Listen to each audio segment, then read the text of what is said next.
will discuss about biphasic liquid dosage form, and after this class we will able to differentiate between pharmaceutical suspension. Okay, first of all we should know what is pharmaceutical dosage form. Pharmaceutical dosage form means it is a tool to deliver medicine to the patient.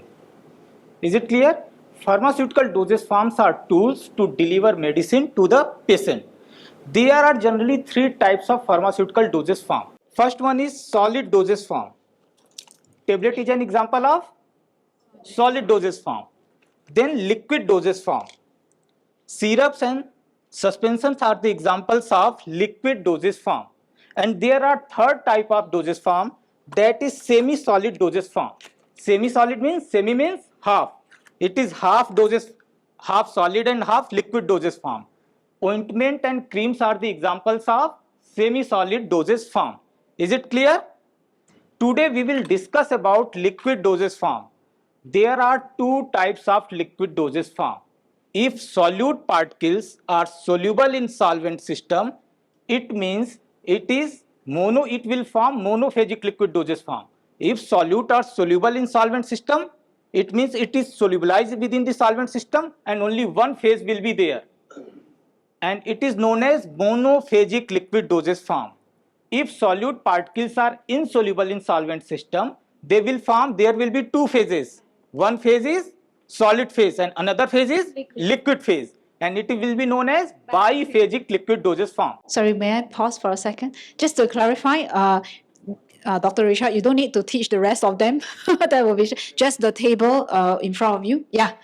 So you can ignore the others. They're just observer. Yeah, just to clarify, so you won't feel stressed. Yeah. So I want to add on here. So Dr. Rishabh is basically demonstrating about the micro teaching part, right? So these are the 5 faculty members who are sitting in front of Dr. Rishabh are the person who are basically going to give the feedback, reflection.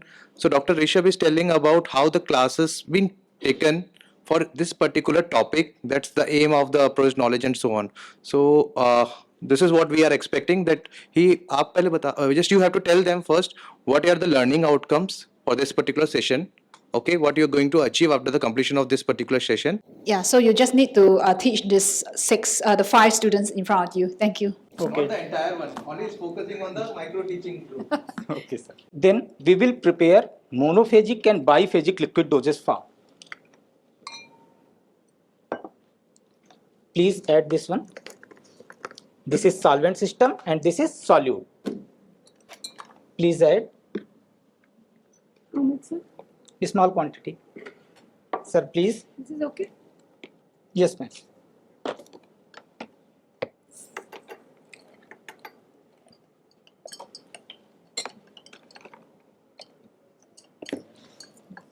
Please add, sir.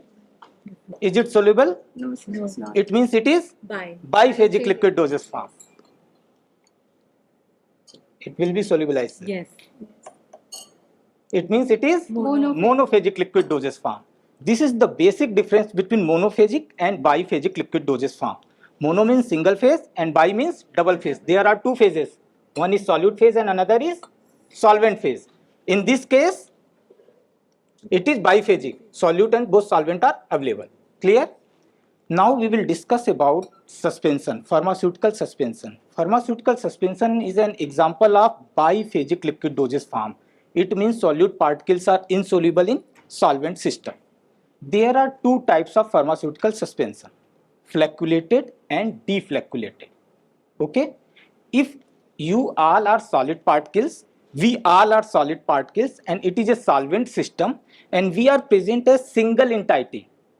Single entity. It means it is deflocculated suspension. And flocculated means when we are interconnected with each other.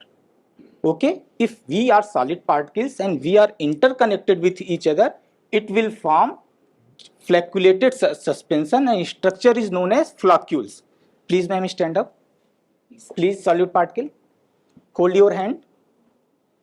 Sir, please. This type of structure is known as floccules, and if it's single particle, it is deflocculated suspension.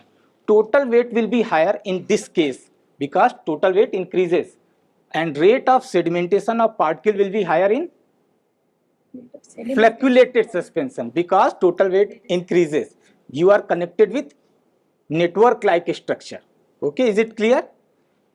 Then question is, please sit down. You are solute particles, please settle down. This was good. Then what is the basic difference between flocculated and deflocculated suspension? In which case rate of sedimentation will be high? Okay, like Flocculated, because you are interconnected with each other by network like structure and rate of sedimentation will be high. That's why in all cases, in all the case of suspension, it is written that check well before use.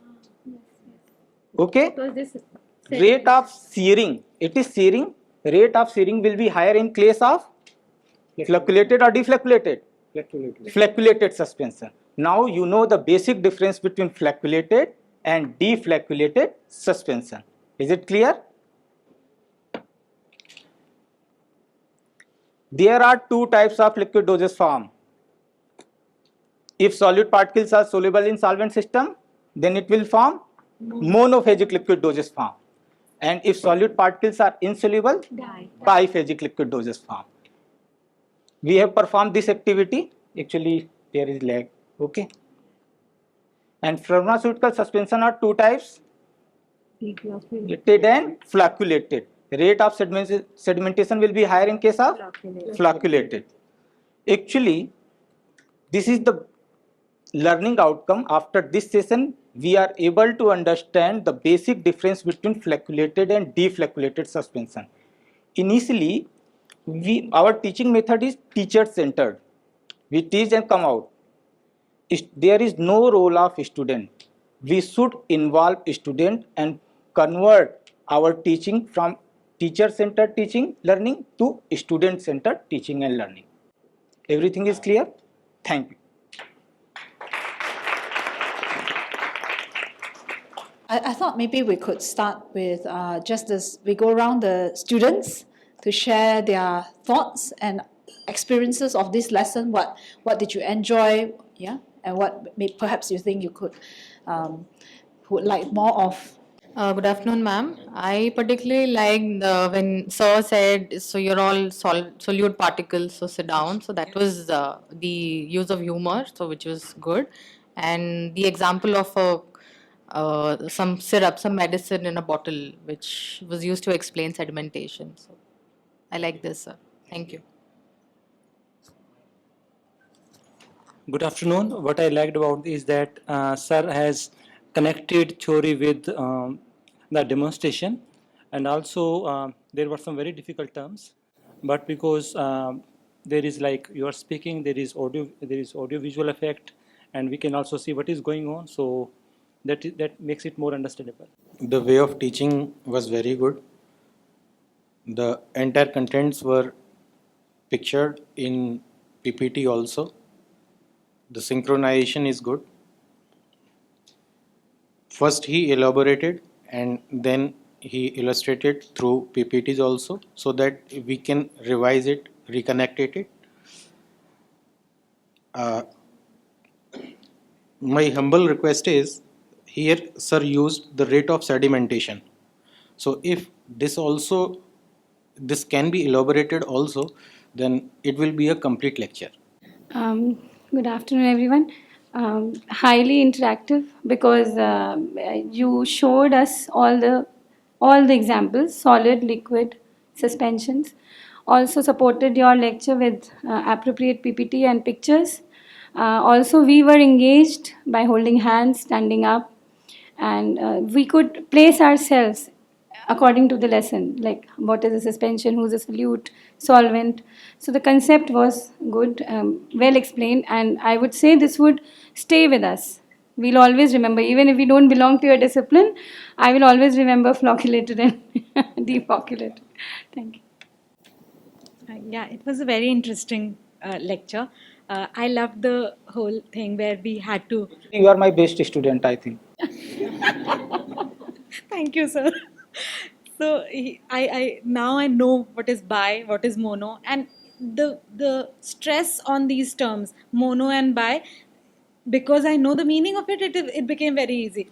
If you would have, I know bi means two, mono and trans, and so I could connect. That was a very good thing. And yes, I loved the joke. I think it resonated well. There's prior knowledge. I think you mentioned prior knowledge, active learning, right? There's a holding hand, so it's powerful. The use of audio, visual materials. I would like to just invite the rest of the observers, perhaps maybe group one, someone from group one or group two, to quickly talk about communication. So do we need to speak about the communication like what they had in the class? What you observe about the way he communicated. Okay. And, if you could refer to the rubric, that would be good. Yeah. Okay, so I found that the communication, what was being happened during the time of the class, was well delivered, and whatever the content was to be delivered, since the time limit was also there. So within that stipulated time period, the content which was the outcome, basically what was required to be delivered, had been covered up. Okay, thank you. So does everyone have access to the micro teaching guidelines? So, yeah. So, yes. Okay.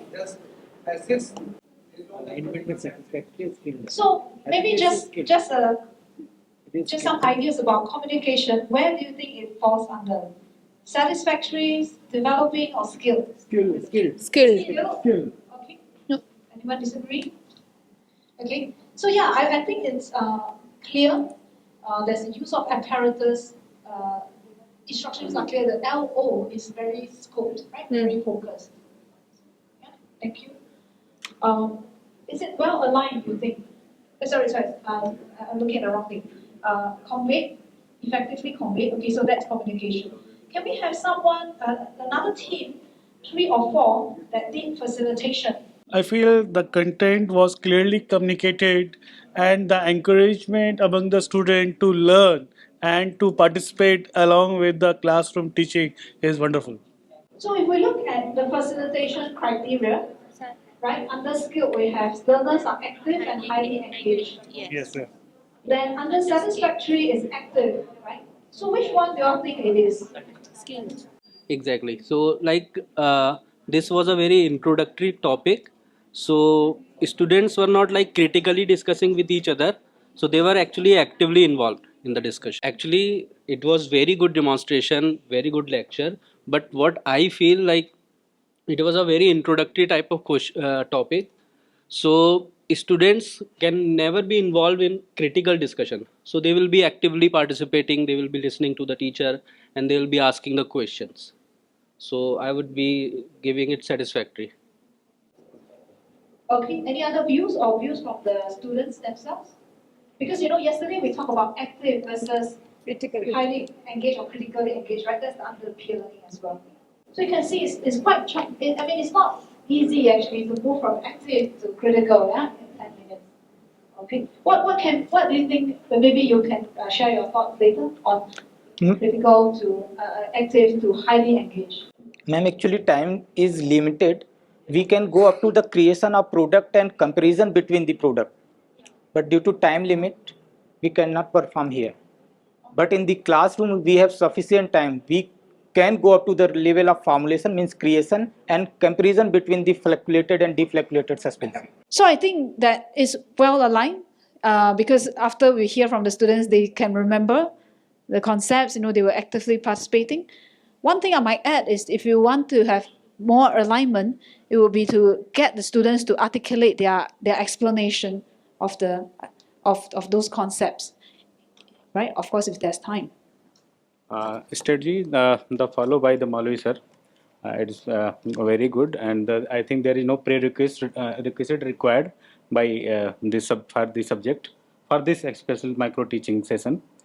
Explanation and models are very clear, and it is very informative.